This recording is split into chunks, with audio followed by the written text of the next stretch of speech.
The bruises I ignored? My daughter kept coming home from her grandfather's place covered in bruises she wouldn't explain, but he swore she was just accident-prone. I ignored it for months until I found handprint marks wrapped around her tiny arm. That's when I realized I'd been handing my kid over to my abuser every single week, and he was doing to her exactly what he did to me 30 years ago. Hey folks, how are you doing today? Hope you're hanging in there. Before we dive in, maybe grab yourself a coffee or tea, eh? This one's gonna be a bit of a ride. My 8-year-old daughter Emma started coming home with bruises every Tuesday after spending the afternoon at my father's house. At first, it was her shins. Small purple splotches, I told myself, came from climbing trees in his backyard. Then one evening, while helping her into the tub, I spotted 4 parallel welts across her ribcage, spaced exactly like fingers.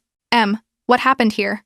I asked, trying to keep my voice steady. She went completely still, eyes locked on the bathwater. I don't know, Mom. My father had watched her every Tuesday for 3 years since my husband left. He'd volunteered immediately when I mentioned needing childcare. Never asked for a dime. Always had Emma fed and happy when I picked her up. The perfect arrangement until about 4 months ago when the bruises started appearing. They followed a pattern I desperately didn't want to see. Always her torso, upper arms, places her school uniform would hide. Never her face. Whoever was hurting her knew exactly what they were doing. One Tuesday evening, I found fingerprint bruises wrapped completely around her bicep, 4 distinct ovals, and a thumb impression on the opposite side. I asked if someone had grabbed her really hard.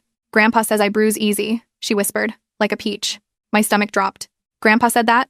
She nodded quickly, then her face crumpled with panic. Don't tell him I told you, Mom. Please. Why not, sweetheart? Her voice got so small I could barely hear it. He said if I told, you'd lose your job and we'd have to live in your car. That night, after she fell asleep, I photographed every mark on her body. 23 bruises in various stages of healing. Yellow ones fading, deep purple ones fresh. A constellation of evidence I'd been too desperate or too damaged to see. I called her pediatrician first thing the next morning. Dr. Patel examined Emma while I waited in the hallway, my hands shaking so badly I had to sit on them. When she emerged, her face was professionally neutral, but I caught the tightness around her jaw. The bruising pattern is consistent with non-accidental injury, she said carefully, leading me to her office. Grab marks, impact marks with relatively uniform edges. Some are deep tissue bruises that would have required significant force. How much force? Enough to cause pain for days afterward. That's when the memories I'd buried for 30 years started clawing their way back up. My father's hand across my face when I knocked over his beer, the belt he kept hanging on his bedroom door, how I'd learned to make myself invisible whenever he got that look in his eyes, how I'd convinced myself it was normal, that every dad disciplined like that I deserved it for being difficult. I'd handed my daughter to my abuser every Tuesday for 3 years. Think about this for a second. Folks, how many times do we repeat the patterns we grew up with without even realizing it? When does ignoring red flags stop being denial and start being complicity? Drop a comment if you've ever had to break a cycle you didn't even know you were in. I installed a recording app on Emma's tablet that night, disguised as an educational game. The next Tuesday, I sent her to his place with the tablet and picked her up at 6 like normal. Fresh bruise on her shoulder blade, purple, black, and angry looking. My dad offered me a beer and complained about his arthritis. Emma hugged him goodbye, but I noticed how she turned her body, keeping that injured shoulder away from his grip. That night, I listened to the recording with headphones, while Emma slept in my bed. The first hour was mundane. Hockey game on TV, mac and cheese for lunch, Emma playing quietly in the corner, too quietly for an 8-year-old. Then she asked for a second juice box. You already had one. My father's voice turned to ice. Greedy kids get what's coming to them. I'm really thirsty, Grandpa. The sound of a slap echoed through my headphones. Emma crying. You want to cry? I'll give you something to cry about. Your mom works herself to death so you can have nice things, and this is how you repay her? Being greedy and selfish? Another hit? Harder. Emma's crying turned to gasping, struggling for air. Your mom can't afford daycare. You want her to lose everything because you can't behave? You want to sleep in the car? No, Grandpa. Then shut up, right now. The recording captured 5 more incidents, hitting her for laughing during his show, for asking to call me, for accidentally stepping on his foot. Each time he reminded her that telling would destroy me, would make us homeless, would prove she didn't love her mother. He'd turned my daughter into his silent victim, exactly like he'd done to me 3 decades ago. I drove to his house at midnight. He answered in his bathrobe, eyebrows raised. Emma, okay? I played the recording. His expression cycled through confusion, anger, then cold defiance. You recorded me? In my own house? That's illegal. You beat my daughter. I disciplined her the way I disciplined you. And you turned out fine. I turned out terrified. I turned out with PTSD I'm still dealing with in therapy. I turned out handing my kid to someone who hurt me because I convinced myself it never happened. He actually laughed. You'll be back Tuesday. You need me. I will never let you touch her again. Then you'll lose your job. You'll lose your apartment. And when you come crawling back, I'll remind you of this conversation. I left without another word. The next morning at 7 a.m., someone was pounding on my door. 2 RCMP officers and a social worker. My father stood behind them, dabbing at his eyes with a tissue. I'm so worried about my granddaughter, he was saying. Her mother's been struggling with depression. I've noticed bruises on Emma for months now. I didn't want to believe it, but a grandfather's got to protect his grandchild. He looked directly at me and smiled. I kept my voice level even though every muscle wanted to shake. The older officer, Constable Morrison, explained that my father had filed a report this morning, claiming he'd witnessed me hitting Emma multiple times over the past few months. said I was unstable from being a single parent. The younger officer shifted uncomfortably, glancing at Emma, who stood frozen against the wall, still in her pajamas. A woman in a gray blazer stepped forward. I'm Sarah Chen from Child and Family Services. I need to speak with Emma alone, if that's all right. My father dabbed those fake tears again, playing the concerned grandfather perfectly. I pulled my phone out and opened the photo folder I'd created. 23 pictures of bruises on my daughter's body, each one dated and time-stamped. I handed it to Sarah before she went into Emma's bedroom. She scrolled through the first few images, and her professional mask slipped for just a second. Her jaw tightened, and she looked at me with something that might have been understanding. The door clicked shut. Morrison asked me to sit at the kitchen table. I could hear my father in the living room with the other officer, voice carrying as he explained how worried he'd been, how he didn't want to believe his own daughter could hurt a child. I told Morrison about the pattern I'd noticed over 4 months. Always on Tuesdays after Emma spent the afternoon at my dad's. Always in places clothing would hide. I have a recording, I said. From her tablet. Do you want to hear it? Morrison radioed for Detective Rahman from the child abuse unit. My father's voice got louder in the living room when he heard that. Insisted this was a misunderstanding, that he'd done his civic duty and needed to get home. The officer told him everyone needed to stay put until the detective finished investigating. Dad sat down hard on my couch and crossed his arms. I played the recording through my phone speaker at the kitchen table. The first slap made Morrison's expression change completely. My father's voice came through clearly cold, sharp, telling Emma that greedy kids get what's coming to them. The sound of Emma crying, his threats about homelessness and losing everything. Morrison listened to all 5 incidents without saying anything, but I watched his hand grip his pen tighter with each one. Detective Rahman arrived maybe 20 minutes later. Tall guy with graying temples, moved with that calm you only get from seeing terrible things regularly. He listened to the entire recording with headphones, eyes fixed on my father the whole time. Dad stared back with his chin up, but I saw the moment his confidence started cracking. His hands twisted that tissue to shreds. When it ended, Rahman asked him directly if that was his voice. Technology can fake anything these days, Dad said. She must have manipulated the audio somehow. I never said those things. Then why does Emma have bruises that match the timeline of being at your house every Tuesday? She must have done it herself and blamed me to avoid getting in trouble. Sarah came out of Emma's room holding my phone with the photos still on screen. I need to examine Emma physically to document current injuries. Emma appeared in the hallway behind her, eyes huge and scared. She looked at me like she was asking permission to exist. I smiled at her and nodded, even though my throat felt tight enough to choke me. Sarah took her into the bathroom. I heard her gentle voice explaining what she was doing, asking if anything hurt. My father stood up. I've done my civic duty. I'm leaving. Rahman moved to block the doorway without seeming aggressive about it. Everyone involved needs to stay until I finish investigating both claims. Am I under arrest? Not yet. But you could make that decision easier if you try to leave. Sarah's voice came from the bathroom. How did you get the bruise on your shoulder, sweetie? Long silence. Then Emma's small voice, barely audible. Grandpa grabbed me hard yesterday when I asked for juice. My father's face went white, then red. Sarah emerged with Emma and showed Rahman photos she'd taken. Fresh bruising, consistent with an adult grip on the child's shoulder blade. Less than 24 hours old, based on coloration and swelling. Rahman asked Emma directly if her grandpa hurt her. Emma looked at my father, then at the floor. Whispered, yes. Here's what gets me. Guys, my dad literally tried to frame me for the abuse HE was committing. When people show you who they really are, do you believe them? Or do you keep making excuses because they're family? Let me know in the comments what you would have done in my situation. Rahman took my father into my bedroom to talk privately. I could hear Dad's voice rising through the door, insisting I was manipulating everyone, that he was the real victim, that I'd turned Emma against him with lies. He kept saying he only disciplined her the way any good grandfather would, the way he'd raised me, and I turned out fine. The officer standing near me shifted uncomfortably. Emma climbed into my lap without asking. Her whole body trembled. She kept whispering she was sorry for telling, sorry for getting Grandpa in trouble, sorry for making everything bad. I held her tight. You did nothing wrong, baby. Telling the truth is always right. Nobody should ever hurt you. Sarah made several calls from my kitchen, speaking in low professional tones with her supervisor. The situation was more complex than standard protocol covered. She explained documented abuse by the person who'd filed the false report. Dad emerged from the bedroom with Rahman behind him. His face was blotchy, hands shaking, but he still tried to maintain that victim expression. He pointed at me. You've poisoned her against me. You're making her lie because you want to hurt me. Explain the recording of your voice threatening an 8-year-old child. Dad pressed his lips together and stopped talking. Rahman told him he could come to the station voluntarily for formal questioning, or get arrested right now for suspected child abuse and filing a false police report. My father chose to stay silent.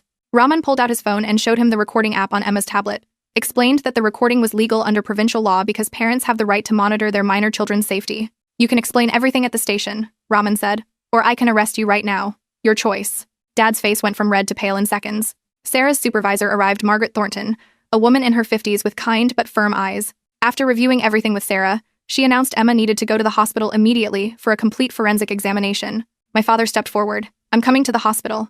I've got grandparents' rights. Margaret's expression didn't change, but her voice got colder. You're now the subject of a child abuse investigation. You will not be allowed any contact with Emma until this investigation concludes. Dad started to argue, but Margaret cut him off.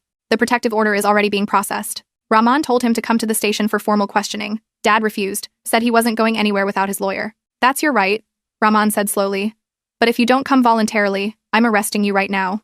Dad looked at me with pure hatred in his eyes, grabbed his coat from my couch and walked toward the door. Rahman followed him out and I heard him radio for a patrol car. Sarah touched my shoulder gently. We should take Emma to the hospital now.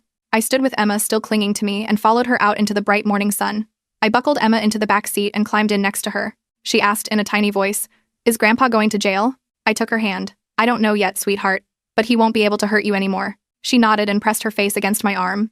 Through the rear window, I watched my father get into the back of a police car. He didn't look back at us. The hospital emergency room at Vancouver General was crowded, but Sarah walked straight to the registration desk and showed her ID. A nurse appeared within minutes and led us to a private examination room. The forensic examiner was a woman in her 40s, with kind eyes named Dr. Kim. She knelt to Emma's level and explained she needed to take pictures of her bruises to help keep her safe. Promised it wouldn't hurt. Emma looked at me and I nodded.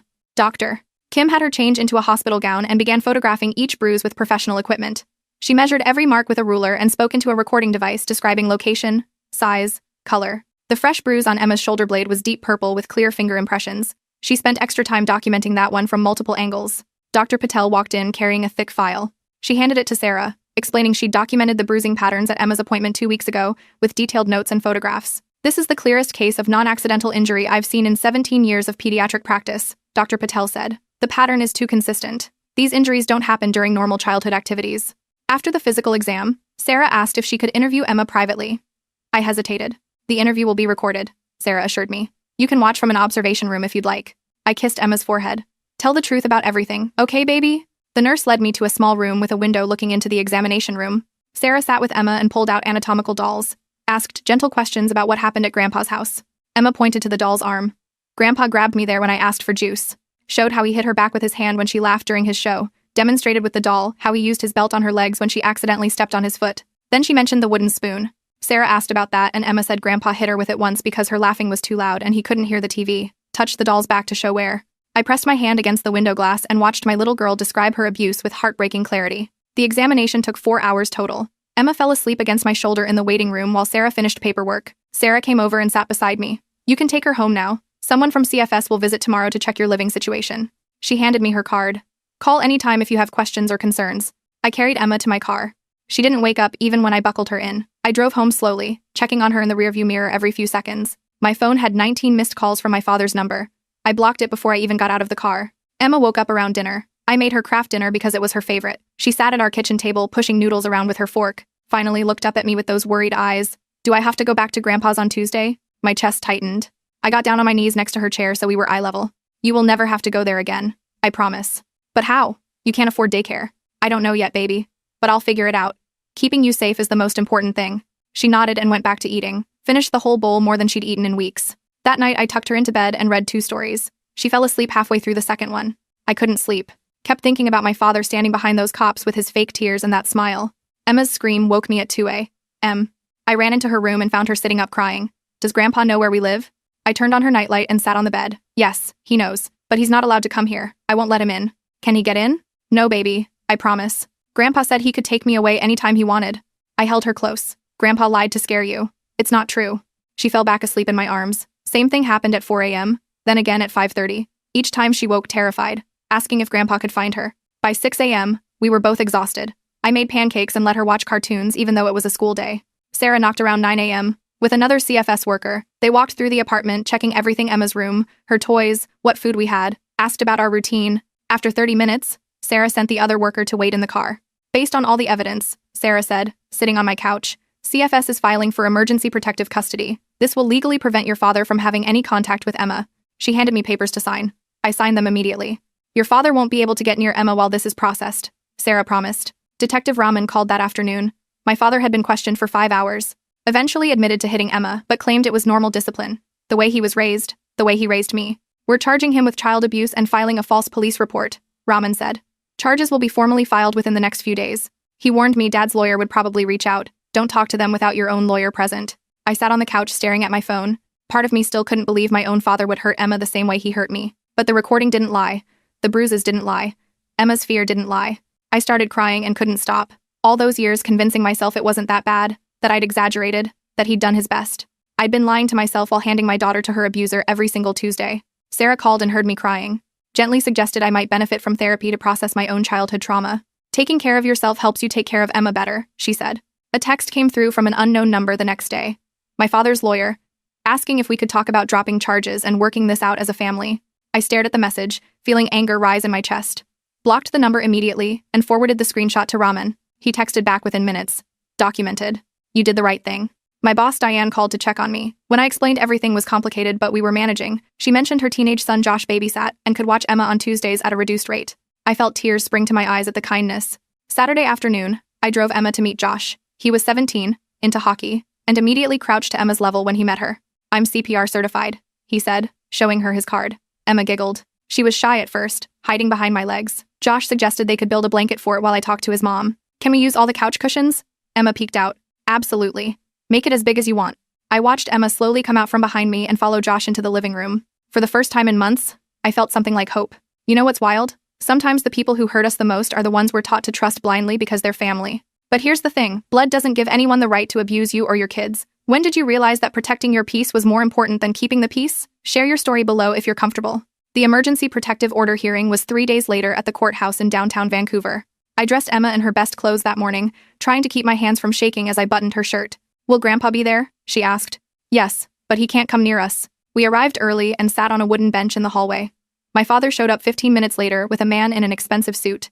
Dad wore a cardigan and clutched tissues in his hand. When he saw us, he dabbed at his eyes and turned away like the sight of Emma caused him pain. I felt sick watching his performance. Emma's court-appointed advocate, Lisa Park, met us outside the courtroom. She knelt and introduced herself to Emma, explained she'd be talking to the judge about keeping her safe. Emma nodded but pressed closer to my side. The courtroom was smaller than I expected. Fluorescent lights, beige walls. My father sat at a table on the left with his lawyer. We sat on the right with Lisa. The judge was a woman in her 50s with gray hair pulled back. Lisa stood and began presenting evidence. Showed the judge the photographs I'd taken, 23 different injuries in various stages of healing. Explained the timeline.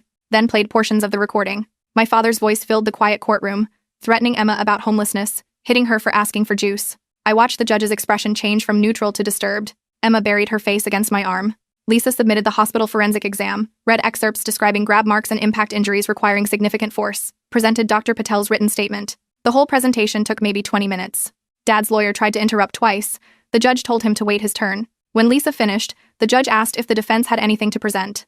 His lawyer stood and argued the recording was obtained illegally without consent. The judge cut him off. Parents have the right to monitor their children's safety. He tried again, saying this was a misunderstanding about different generational approaches to discipline. The judge looked at him over her reading glasses. Did you listen to the same recording I just heard?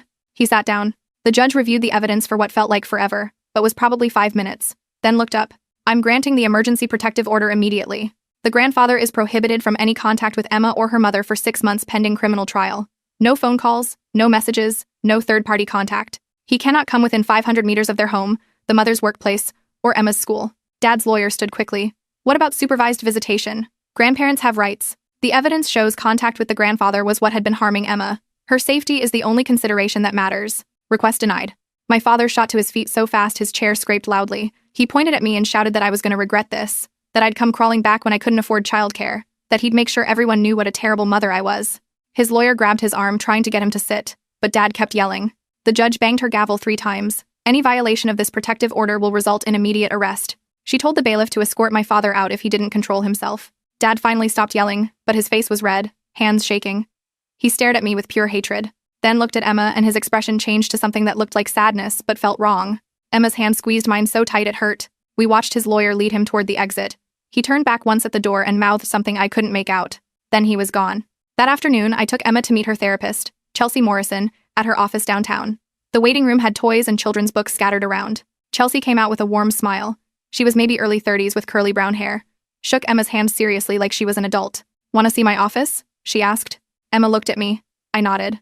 They disappeared down a hallway together. I sat in the waiting room for 45 minutes reading the same magazine page over and over.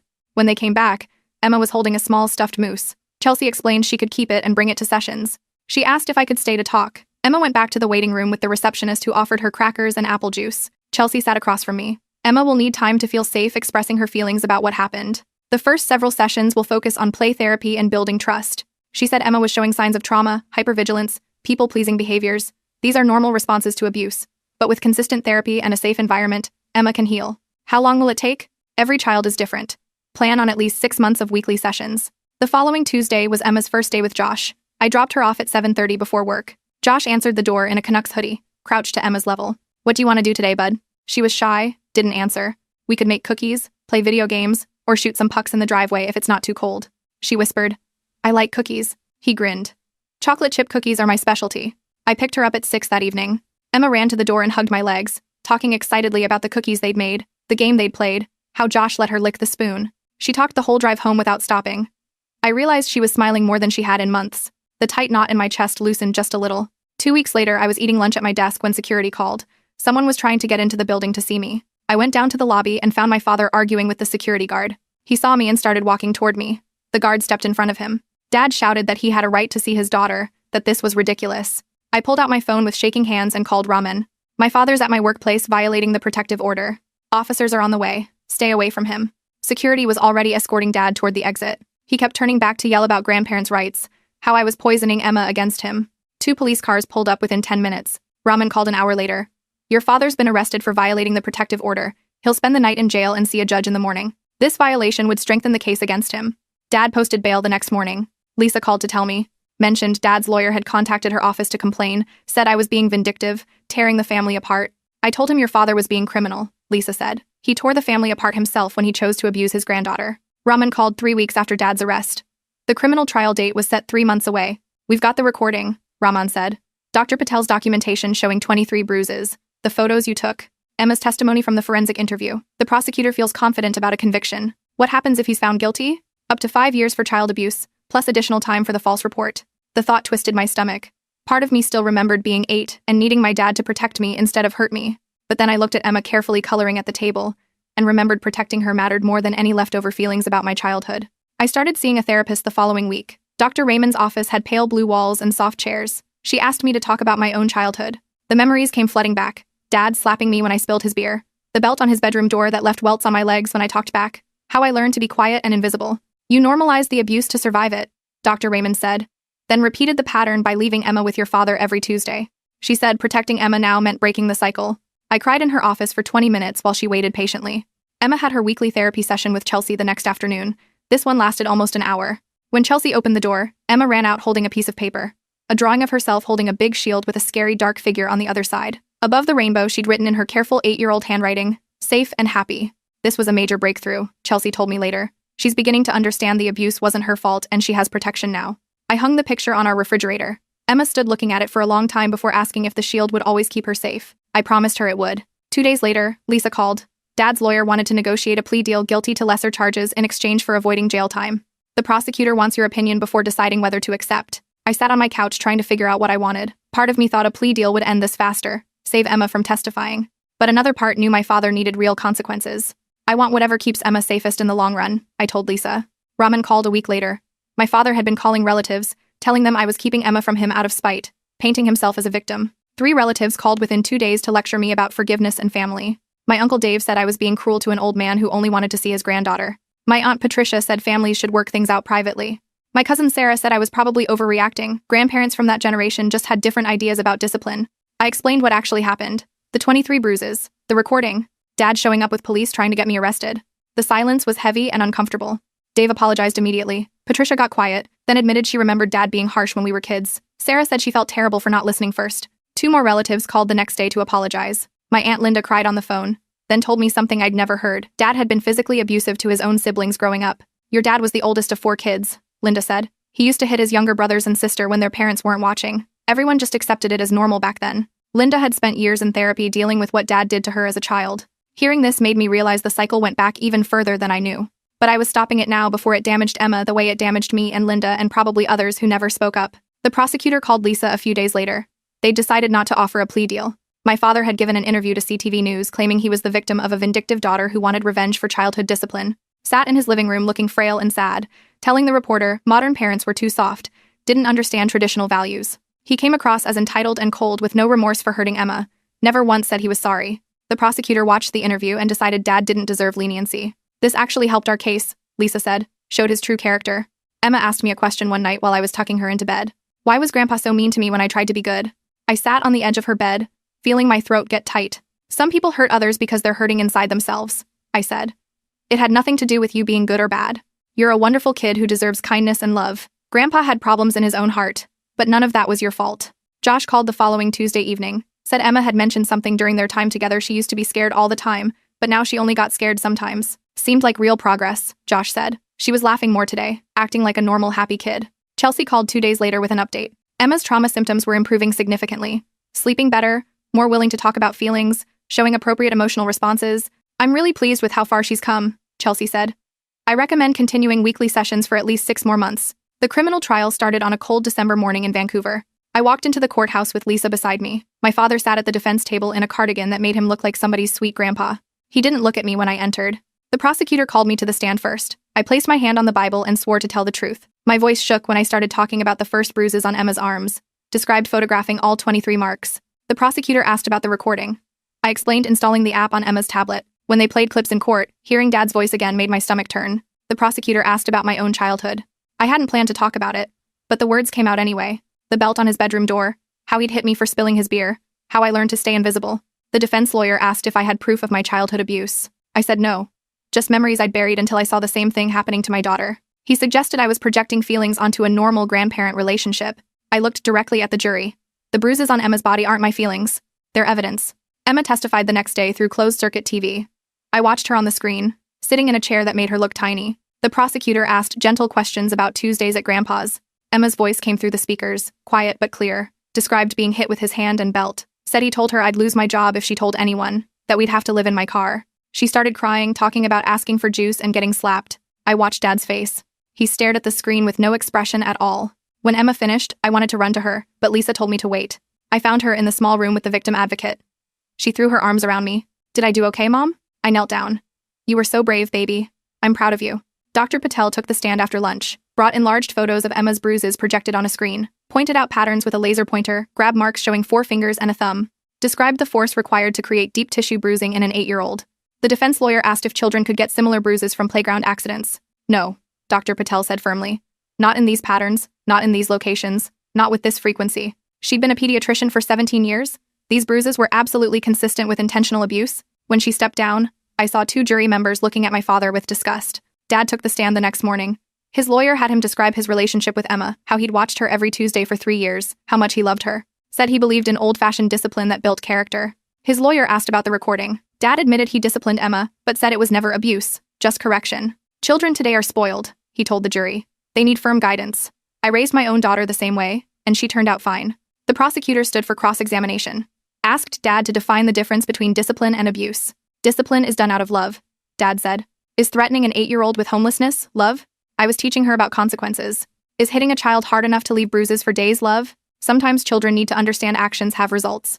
The prosecutor played the recording of Dad hitting Emma for asking for juice. His voice filled the courtroom cold, angry, telling her greedy kids get what's coming. The sound of the slap, Emma crying. Several jury members looked away. One woman in the front row had tears running down her face. When it ended, the prosecutor asked, "Was that love?" Dad pressed his lips together and didn't answer. The prosecution played the full recording the next day. 40 minutes of every incident. The courtroom went completely silent except for Dad's voice, hitting Emma for laughing, for asking to call me, for stepping on his foot, each time reminding her that telling would destroy me. I watched jury members' faces change. Shock, anger, disgust. When it ended, nobody moved for several seconds. The defense lawyer objected to the recording, argued it violated Dad's privacy. The judge took 10 minutes to review precedent. The recording is admissible, he ruled. Parental rights to protect children outweigh privacy expectations when abuse is suspected. Closing arguments happened the next afternoon. The prosecutor summarized the evidence. 23 bruises. Dr. Patel's expert testimony. Emma's testimony. The recording. This wasn't different parenting styles, he said. This was systematic abuse of an 8-year-old by someone who knew exactly what he was doing. Asked the jury to think about what kind of person does that to a child who just wanted juice. The defense lawyer's closing was weak. Tried to paint Dad as a traditional grandfather from a different generation. 3 jury members crossed their arms when he said, "Discipline never hurt anyone." The jury left to deliberate at 2 p.m. Lisa said it could take hours or days. We went to a coffee shop to wait. I couldn't drink anything. We got the call at 4:30. Verdict reached. We rushed back. Jury filed in with serious faces. "Have you reached a verdict?" The foreman stood. "Yes, Your Honor. Guilty on all charges. Child abuse. Filing a false report. Guilty. Guilty." I heard the words but couldn't quite believe them. Dad sat perfectly still, face blank. Sentencing was set for 2 weeks later. As the bailiff led Dad out, he turned and looked directly at me. His expression said this wasn't over. I looked back and didn't flinch. Sentencing day arrived 2 weeks before Christmas. The courtroom was less crowded, just lawyers, court staff, me in the front row. Dad wore the same cardigan. The judge asked if he wanted to make a statement. His lawyer advised against it, but Dad stood anyway. Said he'd spent his whole life taking care of his family, that he'd raised his daughter and helped raise Emma, never asked for anything, that this was a misunderstanding caused by a daughter who couldn't handle stress. I forgive her for what she's done to me, Dad said. The judge's expression didn't change. I've reviewed all the evidence carefully, he said. The recording alone proves systematic abuse. Threatening a child with homelessness to maintain silence shows clear consciousness of wrongdoing. Filing a false police report to blame the victim's mother is particularly disturbing. He sentenced Dad to 20 months in jail, followed by 3 years probation, anger management classes, parenting classes, permanent restraining order protecting Emma and me. Dad would never be allowed to contact either of us again. His face finally showed emotion, went red. Started to speak, but his lawyer grabbed his arm. The bailiff led him away. I watched him go and felt something release in my chest. Lisa walked me out into the cold December air. Said Dad's lawyer would probably file an appeal, but with evidence this strong, the conviction would almost certainly stand. She explained Dad would likely serve at least 16 months before any possibility of early release. I asked what would happen if the appeal succeeded. It won't, Lisa said. Trust me. I drove to Josh's house to pick up Emma. She was building with Lego in the living room. When she saw me, she ran over. What happened to Grandpa, Mom? I knelt down. He had to go to a place where people learn not to hurt others. She thought for a moment. I hope he learns to be nice. I hugged her tight and thought about how she could still hope for him to change when I'd given up on that possibility 30 years ago. December came faster than I expected. The apartment felt colder than usual. I kept the heat low to save money. Legal fees had drained my savings to almost nothing. Therapy costs added up every week. I sat at my kitchen table one night, staring at bills spread across the surface. Rent was due in 8 days. I had enough to cover it, but nothing left for groceries or gas. The next morning, Diane called me into her office, closed the door, and handed me an envelope. Inside was cash and a card signed by everyone in our department. She explained she'd told people I was dealing with a family emergency and legal costs. They'd wanted to help. The collection totaled $2,100, enough for 2 months of rent. I started crying right there. Ugly tears. Diane handed me tissues. You've earned this kindness. Everyone admires what you did to protect Emma. I tried to thank her but couldn't get words out. She hugged me. Pay it forward someday when you're back on your feet. Thursday afternoons became something different. Josh started coming to our place at 3 when Emma got home from school. First week, they made chocolate chip cookies from scratch. Emma came running to show me, face smeared with chocolate. Second week, Josh took her to the park and pushed her on the swings until she laughed so hard she got hiccups. Third week, they played Mario Kart and Emma won 3 races in a row. One Thursday in late December, Emma told me something that made my heart squeeze. Thursdays used to be my worst day, because I knew I had to go to Grandpa's. Now they're my favorite, because Josh always has fun stuff planned and I never feel scared. I hugged her. Every day should feel safe and happy from now on. Baby. She nodded. Can we have pizza for dinner? Chelsea scheduled a joint session with Emma and me in mid-December. Had Emma draw while we talked. Emma's made remarkable progress, Chelsea said. Nightmares decreased to maybe once a week. Showing healthy attachment behaviors. Emotional expression has become age-appropriate. She recommended reducing sessions from weekly to every other week. I asked if the progress would last. Trauma can resurface during stress, Chelsea said. But Emma has strong coping skills now and a stable support system. She should keep healing as long as her environment stays consistent and safe. My own therapy got harder as Christmas approached. One session, I broke down completely about how I should have seen what was happening sooner. My therapist let me cry, then spoke carefully. You took action the moment you saw clear evidence. Recognizing abuse when you've been conditioned to accept it as normal takes tremendous strength. You broke a generational cycle. She said the guilt would fade as I kept proving to myself I was a good mother. 3 months after the trial, Emma turned 9. I planned a party at our apartment. Her school friends, Josh, Diane, and her family, my supportive relatives, bought decorations from the dollar store. Baked a cake from a box mix. Emma wanted a Frozen theme. Everything was covered in snowflakes and ice crystals. 10 kids showed up, running around playing games. Josh organized. Diane brought pizza. Her husband handled the music. Emma opened gifts surrounded by people who loved her, face glowing with excitement. When it was time for cake, everyone sang. I lit 9 candles. Make a wish, baby. She squeezed her eyes shut, thought hard, then blew them all out. Later, Josh told me what she'd wished for. Every day, to be this happy. I had to excuse myself to the bathroom to cry. When I came back, Emma was showing her friends how to build snowflakes with craft supplies, and the apartment was full of laughter. A letter arrived on a Tuesday in January. Plain white envelope with the provincial jail's return address. I stared at it before opening it. Inside, Dad's handwriting covered 3 pages. Wrote about how jail gave him time to think, how he realized he'd made mistakes, how he'd been raised the same way and didn't know any better. Said he'd been attending anger management, talking to a counselor. Claimed he understood now that hitting was wrong. Asked for forgiveness. Said he'd changed. Wanted a chance to rebuild our relationship when he got out. I read it twice, looking for genuine remorse. All I found was justification and excuses. I called Lisa and read her the letter. Don't respond, Lisa said. He's likely trying to build a case for early release or appeal. The restraining order is permanent anyway. I tore the letter into small pieces and threw it away. I didn't need his apology to move forward. Winter made our routine peaceful. Emma went to school without stomach aches, slept through most nights. Her teacher sent home notes about how well she was doing, participated in class, played nicely with other kids. Josh watched her twice a week now. She adored him and talked constantly about their time together. My relatives visited every few weeks, bringing groceries and spending time with Emma. She was showing the personality that had been buried under fear. Silly jokes, endless questions, excitement over finding a cool rock or seeing a dog at the park. The joyful, curious kid she was supposed to be all along. My supervisor called me into her office in late February. I walked in expecting bad news about my performance. Instead, she offered me a promotion. Position came with a significant raise and better hours, managing a small team instead of doing admin work. You've earned it through years of reliable work and your ability to handle pressure with grace. The raise was enough to afford quality after-school care and continue Emma's therapy without financial stress. I accepted immediately. When I told Diane later, she hugged me. Standing up to your dad taught you to advocate for yourself everywhere, eh?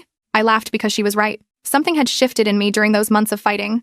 I'd learned my voice mattered and my boundaries deserved respect. On a Thursday afternoon in early March, I drove to Josh's house to pick up Emma, found her waiting on the front porch with a piece of paper clutched in both hands. She saw my car and jumped up, running down the walkway so fast, Josh had to call after her to be careful. I barely got out before she crashed into my legs, waving the paper in my face, a drawing she'd made in therapy that morning. Chelsea sent her home with it. The picture showed two stick figures holding hands under a rainbow, one tall and one small, both with big smiles. Above the rainbow, she'd written in her careful 9-year-old handwriting, "Safe and happy." I knelt on the sidewalk and looked at it closely, tracing my finger over the crayon marks. Emma pressed against my side. "Do you like it, Mom?" "It's the most beautiful thing I've ever seen, baby. I'm putting it on the fridge where I can look at it every single day." That night, after dinner and bath, I tucked Emma into bed. She looked up at me with those serious brown eyes. "I love you. You're the best mom in the world."